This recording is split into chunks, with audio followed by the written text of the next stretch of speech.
2023 में भारत के 5100 करोड़पति देश छोड़ के चले जाएंगे और 2024 में ये आंकड़ा 4300 तक प्रेडिक्ट किया जा रहा है, जो पिछले साल से भले ही कम हो फिर भी एक बड़ा फिगर है।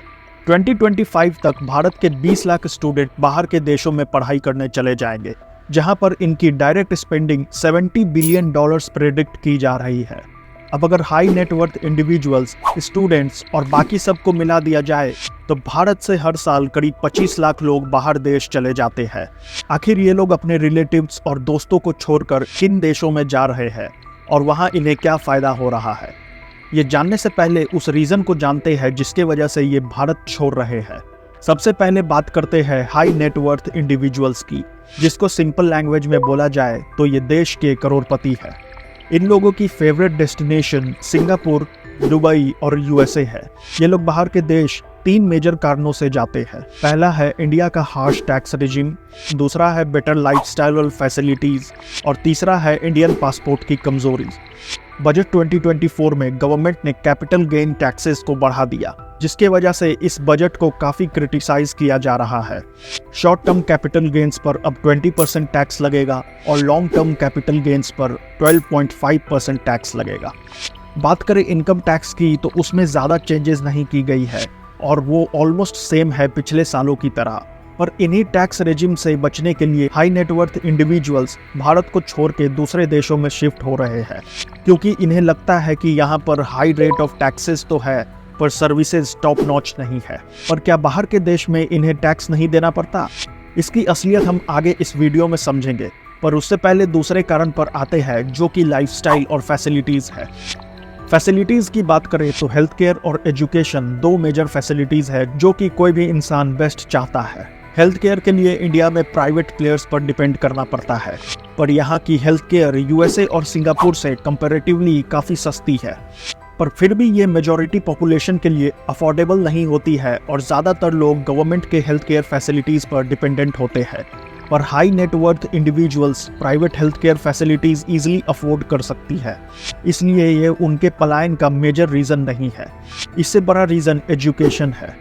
2023-24 के इकोनॉमिक सर्वे में गवर्नमेंट ने खुद माना है कि 2 में से 1 Indian college pass out employable नहीं होता है स्किल्स की कमी के कारण। इससे एजुकेशन सिस्टम में कहीं ना कहीं गैप समझ में आती है। इसलिए ये मेजर कारण है कि हाई नेटवर्थ इंडिविजुअल्स देश से पलायन कर रहे हैं। और सबसे बड़ा कारण जो कि इन हाई नेटवर्थ इंडिविजुअल्स को भारत छोड़ने पर मजबूर करती है वो है भारत के पासपोर्ट की कमजोरी।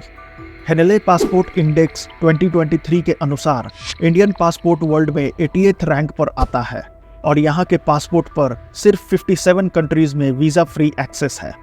वहीं सिंगापुर, यूएसए, यूके इन सब देशों की पासपोर्ट मोस्ट पावरफुल के लिस्ट में आती है और ढेर सारी कंट्रीज इन्हें वीज़ा फ्री एक्सेस देती है। इसी इजी मोबिलिटी के चलते इन हाई नेटवर्थ इंडिविजुअल्स का एक बड़ा हिस्सा भारत छोड़कर चला जाता है। बात करें अपने दूसरे कैटेगरी की तो वो है स्टूडेंट्स का, जो कि यूएसए, यूके, कनाडा और ऑस्ट्रेलिया को सबसे ज़्यादा प्रेफर करते हैं।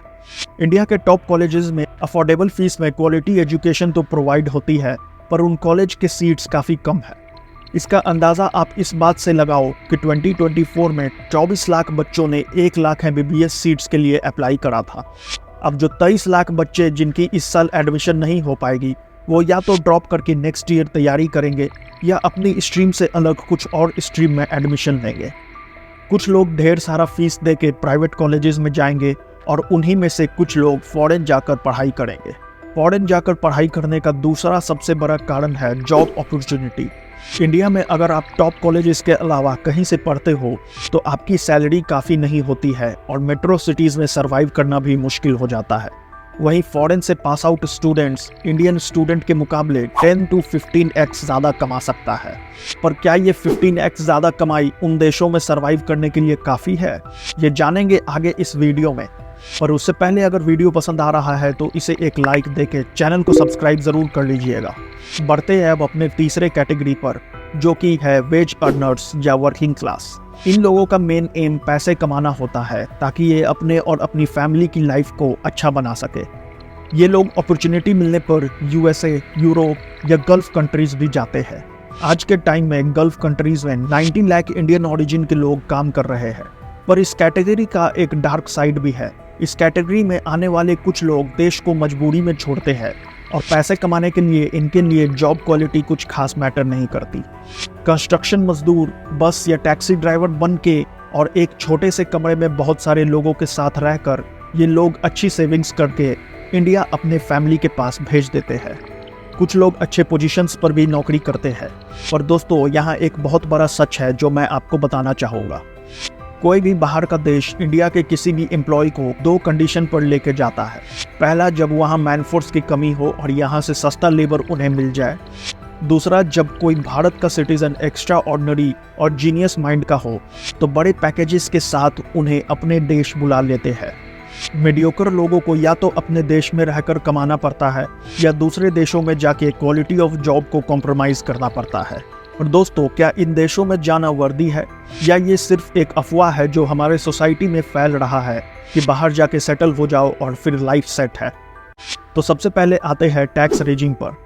तो ये है यूएसए का टैक्स रेजिम, ये है यूके का टैक्स रेजिम। और यूएई में इनकम टैक्स नहीं होता, पर यहाँ एडिशनल 5% टैक्स किसी चीज़ को खरीदने पर लगाया जाता है और कुछ चीज़ों पर एक्साइज टैक्स लगाया जाता है जिनकी रेट 50% से लेकर 100% तक भी हो सकती है। तो देखा जाए तो इन देशों में टैक्सेस के रेट बहुत हाई है। तो जो हमने पहले बताया कि इंडिया के हार्श टैक्स रेजिम से बचने के लिए लोग बाहर जाते हैं, पर यहाँ पर भी वो फ्री में नहीं रहते और एक भारी टैक्स देते हैं। अब दूसरे क्वेश्चन पर आते हैं, जो कि था कि फॉरेन से पास आउट स्टूडेंट्स 15x तक ज़्यादा कमा लेते हैं, पर क्या ये अमाउंट उनके सर्वाइवल के लिए काफ़ी होती है? अब देखो, बाहर के देशों में इनकम तो ज़्यादा होती है पर उसके साथ खर्च भी बहुत ज़्यादा होता है।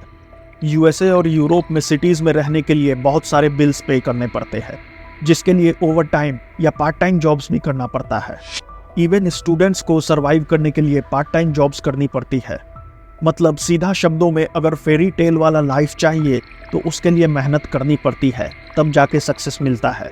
नो मैटर आप इंडिया में रहो या बाहर। के अलावा बाहर के देशों में कल्चरल डिफरेंसेस होते हैं, अलग लॉज होते हैं। कई जगह पर गलती से ट्रैफिक रूल्स तोड़ने पर भी बहुत बड़ी पेनल्टी लगती है। वहीं कुछ देशों में लोग इतने सोशलाइज नहीं होते जैसे भारत में हुआ करते हैं। कुछ लोगों को कल्चरली बाहर के देशों में एडजस्ट करने में प्रॉब्लम आ सकती है। बाहर सेटल होने वालों पर आजकल रेशियल डिस्क्रिमिनेशन के बहुत सारे इंसिडेंट सामने आ रहे हैं। हाल ही में यूएसए में एक इंसिडेंट हुआ था जिसमें एक पुलिस वाले ने एक इंडियन टीनेजर को गाड़ी से कुचल दिया और बात को हंसी में टाल दिया। ऐसे ही cases South Korea, Australia, Canada etcetera से भी आते रहते हैं। एक फेमस इंसिडेंट जापान का है जिसमें एक सॉन्ग में इंडियंस को मॉक किया गया था। इससे यही साबित होता है कि हर देश में कुछ पॉजिटिव और कुछ नेगेटिव एलिमेंट्स होती है और किसी प्रॉब्लम से भागकर दूसरे जगह सेटल हो जाना कोई सॉल्यूशन नहीं है। उससे बेटर यहीं रहकर उस प्रॉब्लम को सॉल्व करना है। अब बात करें भारत की, तो ऐसा नहीं कि भारत अपने सिटीजन्स का ख्याल नहीं रखता। याद होगा कोविड में कितने सारे देशों से इंडियंस को वापस भारत लाया गया था। सेम अफगानिस्तान में हुआ था जब तालिबान ने वहां टेक ओवर किया था। यूक्रेन वॉर से हजारों इंडियन मेडिकल स्टूडेंट्स को वापस लाया गया था। उसी तरह अपने सिटीजन्स के लाइफ को इजी बनाने के लिए भारत एआई को सस्टेनेबल वे में यूज कर रहा है, जिससे इसका बेनिफिट मैक्सिमम लोग उठा सके। इसके ऊपर मैंने ये डिटेल वीडियो बनाई है, इसे जरूर देखिएगा। मिलते हैं अगले वीडियो में, तब तक अपना ख्याल रखिएगा।